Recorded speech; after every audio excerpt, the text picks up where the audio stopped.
मांगने वालों को तो मांगता बना दो। सम्मान है कप्तान है, कहना चाहेंगे हम सम्मान मांगते ही नहीं, हम तो सम्मान उसको मानेंगे कि किसान फिर से देने योग्य बन जाए। आत्महत्याओं का कलंक लगा हुआ है माथे पर, देश के माथे से किसानों की आत्महत्याओं का कलंक धुल जाएगा और किसान जो चाहेगा वो सरकार बनेगी। इसलिए अकेला किसान भी इनको एक बार नहीं कई बार राज्य में ला सकता है, राज इनको दे सकता है, ताज इनको पहना सकता है, इसमें कहीं कोई रोक नहीं है। जो भी एमएसपी की खरीद की गारंटी का कानून बनाएगा, देश का किसान उसी को वोट देगा, उसी का सपोर्ट करेगा, उसी के साथ पूरे प्राणपण से। नमस्कार दोस्तों, मैं हूं गीता चौहान। आप देख रहे हैं राजधानी संदेश और आज हम जयपुर में मौजूद हैं और बात करेंगे हम किसानों के हक और अधिकार की।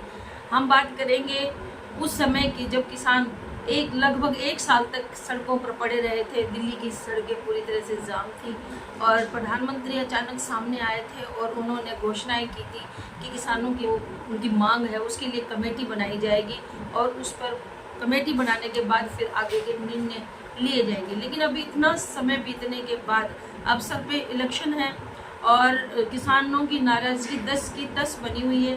उन कमेटी बनने के बाद भी कोई खास निर्णय सामने नहीं आए हैं। हमारे साथ बातचीत करने के लिए आए हैं किसान नेता रामपाल जाट। उनसे हम बात करेंगे कि जो अनाउंसमेंट प्रधानमंत्री ने किए थे और जहां राज्य सरकारों से संबंधित किसानों की जो शिकायतें हैं उस पर राज्य सरकार वो क्या काम कर रही है, यहाँ किसानों ने उनसे मांग भी की है और उस मांग पे उन्होंने क्या जवाब दिया, ये सारे सवालों के जवाब आज हम रामपाल जाट जी से लेंगे। स्वागत है आपका हमारे चैनल में। चौहान, पहले तो आपका जयपुर पधारने में स्वागत। बहुत अच्छा काम किया आपने कि आप दिल्ली से राजधानी संदेश का प्रकाशन करते करते आप जयपुर पधारी, सबको अच्छा लगा। ये जो आपने विषय रखा, लगभग 1 वर्ष तक किसान घर बार छोड़कर सड़क पर ही घर बनाकर रहे। उन्होंने चिंता नहीं की किसी चीज़ की, न सर्दी की, न गर्मी की, न बरसात की। ये 26 नवंबर से आंदोलन शुरू हुआ और राजस्थान से 28 नवंबर को कर दिया था दिल्ली के लिए। हमने दिल्ली के जंतर मंतर पर भी सत्याग्रह किया। 93 दिन तक गिरफ्तारी, प्रतिदिन कोरोना काल था, उस समय दिल्ली में के रहने को जगह नहीं थी। गुड़गांव रहते थे, गुड़गांव से प्रतिदिन जंतर मंतर तक जाना, पहले टेम्पो बस से, मेट्रो से, रोजाना का यही क्रम था। दिक्कतें फेस करनी पड़ी थी किसानों को। मैं कवर किया, वो समय था, वो तो निकल गया और प्रधानमंत्री जी ने आकर और क्षमा मांगते हुए कहा, तीनों कानूनों को वापस ले रहा हूँ। न्यूनतम समर्थन मूल्य की सुनिश्चितता के लिए एक समिति का गठन करें। वो समिति उन्होंने गठित की अगस्त में। 1 वर्ष पूरा हो गया के कार्यकाल में उस समिति का विचार विमर्श भी पूरा हो गया। अब उनका कोई होमवर्क बाकी है नहीं। अब उसके आधार पर यदि प्रधानमंत्री जी कार्यवाही करना चाहे तो कर सकते हैं और यदि ये कार्यवाही हो जाती है, सोचता हूँ व्यवस्था परिवर्तन की दिशा में पहला सार्थक और साहसिक कदम होगा यदि प्रधानमंत्री जी कर देते हैं। और यदि ऐसा वो कर देते हैं, देश का किसान शिकायत के प्रधानमंत्री जी के साथ होगा, के साथ जैसा उनका मन होगा वो ढंग से मतदान करेगा और मतदान ही नहीं प्राणपण से उनका समर्थन करेगा। कहा कि प्रधानमंत्री अगर आपको मांग किसानों की पूरी कर दे तो आप बहुमत से जिता देंगे। प्रधानमंत्री जी न्यूनतम समर्थन मूल्य पर खरीद की गारंटी का कानून बना देते हैं, वो तीसरी बार भी प्रधानमंत्री बनेंगे देश के। और जहाँ जो अभी राज्य सरकारों का चुनाव है वहाँ भी जहाँ वो जो सरकार चाहेंगे उसी की सरकार आएगी। एक बार करे तो सही। लेकिन वो तो कर ही नहीं रहे हैं, आप क्या कह रहे हैं? मैं तो ऐसा नहीं मानता। इन प्रधानमंत्री जी की एक विशेषता है, इस काम को करना चाहे ये सरप्राइज देते हैं, अचानक करते हैं। हाँ, अचानक करते हैं और ये कर सकते हैं। क्षमता तो है, करे नहीं करे ये इनकी मन की बात। आपको राज को रोके कौन? राज जो चाहे वो कर सकती है, यदि चाहें तो जरूर कर सकते हैं। ये देश में बहुमत के लिए 32% मतदान किसी पार्टी के पक्ष में हो जाए तो पर्याप्त। और किसान तो आज की तारीख में 75% है कि सरकार किसानों के बिना कोई बन ही नहीं सकती। किसान एकजुटता के साथ इनके साथ खड़ा होगा, इनके साथ रहेगा, ये कानून बनावे इसी के आधार पर। तो ये जो काम है तो इनको करना है। हमारे प्रधानमंत्री आज के मुख्यमंत्री थे तो भारत सरकार ने कंज्यूमर अफेयर्स डिपार्टमेंट की कमेटी बनाई थी। उस समय हमारे प्रधानमंत्री चेयरमैन थे और उन्होंने उस रिकमेंड किया कि एमएसपी के लिए कानून बनना चाहिए। तो खुद की बात है, वो बना दे। अब उनके पास पावर होते हुए भी नहीं बनता। हाँ, तो वही प्रधानमंत्री है। और इतना ही नहीं, हमने तो से मीटिंग की, मुलाकात की, बात उनके सामने रखी और वो बहुत खुश हुए। रामपाल जी, आपने बहुत अच्छी बात की है। और जब उनको किताब दी तो उन्होंने अपनी जेब में रखी, पीए को नहीं दी। उस समय मैंने किताब लिखी थी, दिल्ली में उनसे मुलाकात की, हम आमने सामने साथ ही रहे। और हम चाह रहे हैं कि आप एमएसपी का कानून बनाओ। ये भारतीय जनसंघ से लेकर भारतीय जनता पार्टी 2009 के घोषणा पत्रों तक जिनका उल्लेख किया है, उसी की बात कर रहे हैं हम। तो प्रश्न यह है, आज देश पर उस कलंक को धोने के लिए जरूर किसान को उनके लाभकारी मिले, जिनकी हमारे प्रधानमंत्री जी ने संसद में एक बार नहीं कई बार उनकी सरकार ने घोषणा की है कि हम किसानों को लाभकारी मूल्य देंगे। अगर किसान समर्थन मूल्य ले आती है सरकार, निश्चित रूप से 100 खून माफ और देश का किसान प्रधानमंत्री जी के साथ खड़ा हो जाएगा, उसमें कहीं झिझक नहीं होगी। इसलिए हम तो ये चाहेंगे और हमने सुबह नारा दिया हुआ है, हम अब की बार एमएसपी सरकार से काम करेंगे। इन्होंने बताया कि जब वो प्रधानमंत्री जब मुख्यमंत्री थे तो उस दौरान इन्होंने किताब लिखी थी और उनको दी थी, उन्होंने अपनी पॉकेट में रखी थी। आज भी इन्होंने ये देखिए बुक लिखी है, देगा कौन करके, किसानों पर ये लिखी गई है, देगा कौन।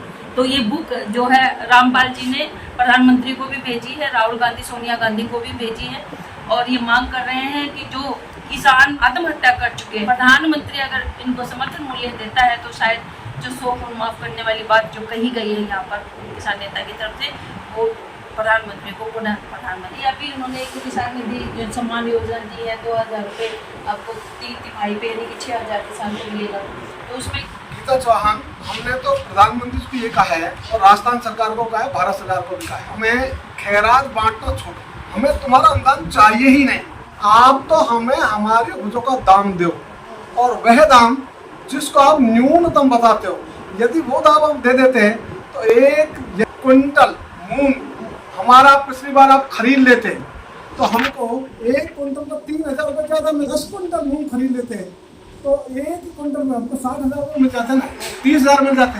तो 30,000 रुपये ज्यादा या ये सम्मान निधि के 6,000 रुपये ज्यादा और 6,000 की दूसरी जो गणित है जो आपने बताया, 1 महीने का एक परिवार को 500 रुपये के उनका जो सर्वे है उसके अनुसार 4.71 यूनिट है परिवार की, इसलिए हमने 5 कहा भारत सरकार के सर्वे के अनुसार।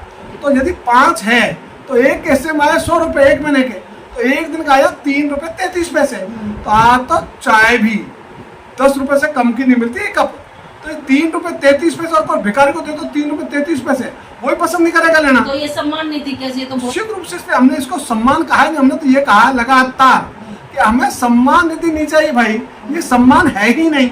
किसान का सम्मान तो है उसके दाता बने रहने में, अन्नदाता सम्मान नहीं मानते नहीं। हम तो ये कहना चाहेंगे गीता चौहान, किसान का सम्मान है उसका अन्नदाता बने रहने में, और उसके लिए किसान का हाथ लेने की मुद्रा में नहीं चाहिए, देने की मुद्रा में चाहिए।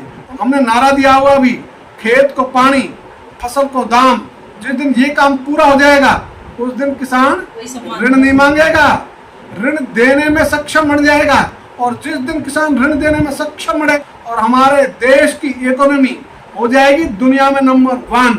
और जो हमारे प्रधानमंत्री जी लगातार घोषणा कर रहे हैं कि भारत की इकोनॉमी को $5 ट्रिलियन का बनाएंगे।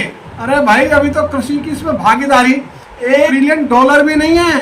यदि आपको $5 ट्रिलियन की इकोनॉमी बनानी है, कृषि करने वाले हैं उनको लाभकारी मूल्य दो, उत्तम समर्थन मूल्य की खरीद की गारंटी कानून बनाकर उसकी शुरुआत करो।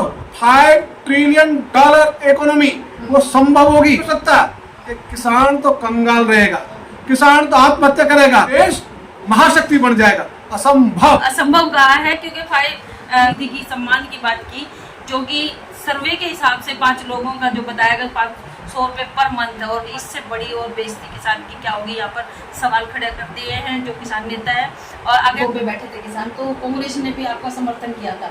तो कांग्रेस की जो सरकारें हैं, कांग्रेस पार्टी राजस्थान में क्यों नहीं करती है? अभी उनका कर्नाटक में भी सरकार है, उनकी हिमाचल प्रदेश में भी सरकार है, उनकी छत्तीसगढ़ में भी, तो वहाँ पर क्यों नहीं किसानों के लिए वो समर्थन मूल्य लेके थे? कौन रोक रहा है उनको? गीता, ये बड़ा संजीव प्रश्न है और ऐसा प्रश्न है जिस पर देश को विचार करना चाहिए। राहुल जी ने मुझे बुलाया उनकी यात्रा के समय संवाद के लिए। मैं गया, कहा रामपाल जी हम तो एमएसपी के आंदोलन में आपके साथ, तो हमने ये कहा कि आप साथ यदि हमारे थे और अभी भी आप हो कहाँ हैं, तो आप ऐसा करो जहाँ जहाँ आपकी सरकारें हैं उन राज्यों में न्यूनतम समर्थन मूल्य पर खरीद की गारंटी का कानून बना दो, तब तो होगा कि आप हमारे साथ हो। वरना आप तब तक हमारे साथ रहते हो जब तक सत्ता में नहीं आते। जैसे ही सत्ता आपको प्राप्त होती है आप पलटी मार जाते हो, यू टर्न ले जाते हो। ये अब तक की सरकारों का रवैया रहा है। ये जो रुख है इससे किसान नाराज है। हर बार वो ठगा सा महसूस करता है, सरकार बनाता है और फिर लगता है मैं ठगा गया। इसीलिए उसको लगता है कि आप लोग जो लिखते हो आपके घोषणा पत्रों में उसकी पालना नहीं करते, तो पूरा नहीं करते। इसको लगता है कि एमएसपी किसान को मिलनी चाहिए। तो उस समय तो 3 राज्य के 4 राज्य कर्नाटक राज्य से शुरू करनी चाहिए ना? अपने राज्य शुरू करनी चाहिए। और हमने तो यहाँ राजस्थान के मुख्यमंत्री को 3 वर्षों में अनेकों ज्ञापन दिए हैं, उन्होंने विनय किया है और उनसे संवाद किया है। जहाँ जब सेक्रेटरी से मिलो, प्रिंसिपल सेक्रेटरी से मिलो, कृषि मंत्री से मिलो, सबसे मिले, सबको कन्विंस किया और कन्विंस करने के उपरांत भी उन्होंने बनाया। क्या कारण रहा जो नहीं बना पा रही राज्य सरकारें, जो कांग्रेस पार्टी जो इतनी बड़ी बड़ी बातें करती है किसानों की? गीता चौहान यही एक 7वां आश्चर्य नहीं 8वां आश्चर्य है। ये सहमत होते हैं, बातें करते हैं, लेकिन इनका जब करने का नंबर आता है तो करते नहीं। ये बहाना तो होगा ना सर? बहाना तो पता लगे तो वो व्यक्त करें अपने मुंह से, और अपने मुंह से तो व्यक्त ही नहीं करते कि हम नहीं कर रहे हैं, वो तो कहते हम कर रहे हैं। तो जब वो करने की बात करें और कर रहे नहीं, तो इसका अर्थ यह है कि कहीं न कहीं कोई अदृश्य दबाव उनके ऊपर है, या उनका मन किसानों के प्रति नहीं है। किसानों की केवल बात करना चाहते हैं, वोट लेने के लिए, किसानों के भले के लिए वो काम नहीं करना चाहते। अन्यथा ये जो छोटी छोटी योजना लेकर आते हैं, किसी को लैपटॉप दे रहे हैं, किसी को मोबाइल दे रहे हैं। अरे भाई लैपटॉप और मोबाइल तो खुद ही खरीद लेंगे। तो हमने तो हाँ किसानों को मूल्य दे। तो हमने तो एक बात और कही गीता चौहान, गरीब को छप्पर, ये देने की नीति छोड़ो, गरीब स्वयं छप्पर बना ले, ऐसी इकोनॉमी तैयार करो ना। तो गरीब को हमेशा मांगने वाला रखोगे क्या? तो गरीब को सक्षम बनाओ कि वो खुद अपना छप्पर बना ले। क्या कहा कि जब आपने कहा अपने 4 स्टेट में आप समर्थन मूल्य दो, उसमें जवाब तो कुछ तो आया होगा? उन्होंने एक बात कही थी गीता चौहान, उनका भाई यदि आपकी बात हम मान लें, आपके मॉडल में स्वीकार कर लें, तो आपकी फसलों को व्यापारी खरीदेंगे नहीं, दूसरे राज्यों से ले आएंगे। तो उनको हमने कहा भाई चलो आपकी बात हो सकता है ठीक हो, तो आप एक काम करो, राजस्थान में बाजरा, मूंग, सरसों और जौ, इनमें राजस्थान का एक अधिकार है, दूसरा कोई कंपटीशन में है ही नहीं। कोई स्टेट ऐसा नहीं जो हमारे कंपटीशन में हो। तो जिसको लेना होगा हमसे ही लेगा। और अब तो कर्नाटक में उनकी सरकार बन गई। कर्नाटक में जो रागी है 80% उत्पादन रागी का लेकर अकेले कर्नाटक में है। हाँ, और अरहर की दाल में अकेले कर्नाटक को नंबर 1 है। तो जब वो नंबर 1 है तो वहाँ इंस्टीट्यूट बना दो ना। राजस्थान में 4 फसलों को बना दो, वहाँ 2 फसलों को बना दो। यदि उड़ीसा में किसी की सरकार है तो वहाँ रामतिल है, वो 99% वही है, उसके लिए बना दो। तो इस ढंग से जहाँ जिस स्टेट में जो उपज है उसके लिए उस प्रदेश में ये कानून बना दो कि उस जो एमएसपी है घोषित, उससे कम दामों पर क्रय विक्रय होगा ही नहीं। तो सबको एमएसपी मिल जाएगी नहीं। और ये जो हमने पुस्तक लिखी है, कौन देगा न्यूनतम समर्थन मूल्य, इसी के लिए लिखी है। और हमने कहा ये कानून बनाने का अधिकार है राज्यों को, जो संविधान ने प्रदत्त किया हुआ है। लेकिन यदि केंद्र भी बनाना चाहे संसद में कानून, तो उसके लिए 2 शर्तें हैं। या तो वो राज्यसभा में संकल्प लावे, या कम से कम 2 विधानसभाओं में संकल्प पारित करावे कि लोक हित में एमएसपी की खरीद की गारंटी पर संसद कानून बनाए। तो संसद का अधिकार मिल जाता है। संसद को तो पारित करवाना पड़ेगा, राज्य सरकार को तो बातें नहीं है, वो तो कर सकती है। निश्चित रूप से राज्य सरकार को सुविधा है कि उनको तो ये अधिकार सीधे रूप से संविधान ने दिए हुए हैं, इसलिए राज्य सरकारें करें, इससे बढ़िया बात कुछ नहीं हो सकती। और इतना ही नहीं गीता चौहान, एक और आपको नई बात करना चाहूँगा। भारत सरकार ने कृषि सुधारों के संबंध में 17 वर्ष तक काम किया, मंथन किया, चिंतन किया, और उस चिंतन मंथन के आधार पर 2017 में आदर्श कृषि उपज एवं पशुपालन मंडी अधिनियम का प्रारूप तैयार किया, जिसे 2018 में सभी राज्यों को उन्होंने प्रेषित कर दिया। तो आप जो काम केंद्र सरकार ने किया है, लेकिन उन्होंने राज्यों को प्रेषित करने के बाद अपने कर्तव्य की इतनी श्री समझ ली। चाहिए उनको ये था कि उसकी मॉनिटरिंग करते, उसके लिए राज्यों को प्रोत्साहन देते और कहते तुम एमएसपी का कानून बनाओ, राशि हम देंगे, तो सब राज्य कानून बना देते। लेकिन केंद्र सरकार ने प्रोत्साहन नहीं दिया, वही अपने कर्तव्य की इतनी श्री समझ ली और राज्यों ने भी इसको आगे नहीं बढ़ाया। इसलिए किसको दोष है? यहाँ तो राज्य और केंद्र सब एक जैसे अभी लग रहे हैं। इसलिए इस बार हमने कहा है गीता चौहान किसान उसी को वोट देगा जो न्यूनतम समर्थन मूल्य पर खरीद की गारंटी का कानून बनाएगा, चाहे वो कांग्रेस हो, चाहे वो भाजपा हो, चाहे वो तीसरा दल हो। और यदि नहीं किया तो किसान आपको वोट देने वाला नहीं है। और जो ये रेवड़ियां बांट रहे हैं, हम हमेशा कहते हैं भाई हमारी कहावत है 100 सुनार की 1 लुहार की, 100 सुनार की चोट मारूं तो कोई परिणाम आने वाला नहीं है। हो सकता है मोदी जी इलेक्शन से पहले जैसे ये 100 सुनार की करे 1 लुहार की कर सकता है। हो सकता है किसानों का मन जीतने के लिए, वोट बैंक के लिए वो समर्थन मूल्य घोषित कर दे, वो कुछ भी कर सकते हैं, क्योंकि वो तो अचानक जो डिसीजन लेने वालों में से है। आप क्या मानते हैं? गीता चौहान, आपके मुंह में घी शक्कर है। यदि आपकी बातें सच हो जाए तो हम तो यही चाहते हैं कि मोदी जी जो हमारे प्रधानमंत्री है, दृढ़ इच्छा शक्ति वाले हैं, यदि ये काम कर देते हैं तो इससे बढ़िया बात क्या होगी। लेकिन अभी तो उनकी इच्छा शक्ति किसानों का काम नहीं आ रही, तो उनका जो गुण है दृढ़ इच्छा शक्ति का, वो हमारे तो किसी काम का नहीं है। यदि वो हमारे काम का बन जाए तो देश उनके साथ खड़ा हो जाएगा। तो ये थे किसान नेता जो साफ तौर पे कह रहे थे कि प्रधानमंत्री अचानक डिसीजन लेने वालों में से है। अगर वो देश के लिए इस तरह का डिसीजन किसानों के लिए ले तो उन्हें प्रधानमंत्री बनने से कोई नहीं रोक सकता। वहीं जहां पर किसानों के हित की बात करने वाली कांग्रेस पार्टी से हम कहना चाहते हैं वो अपनी गिरेबान में भी जाके, जहां केंद्र सरकार की बातें होती है तो राज्यों को तो संविधान में सीधे पावर दी है, समर्थन मूल्य क्यों नहीं दे देते? आप अपने राज्य से शुरुआत तो करें, आपको किसने रोका है? यहाँ पर कुल मिलाकर किसान ने जो आरोप लगाए वो ये लगाए हैं कि केंद्र सरकार को या राज्य सरकारें खाते एक ही थाली के चट्टे बट्टे हैं। कहना और कथनी में इनके कोई अंतर नहीं है। किसान हमेशा ठगासा है। आज भी देश का किसान, आज भी चाहे उत्तर प्रदेश हो, चाहे पंजाब हो, चाहे हरियाणा हो, आज भी देश का किसान ना तो अपने कर्ज से निपट पाया है।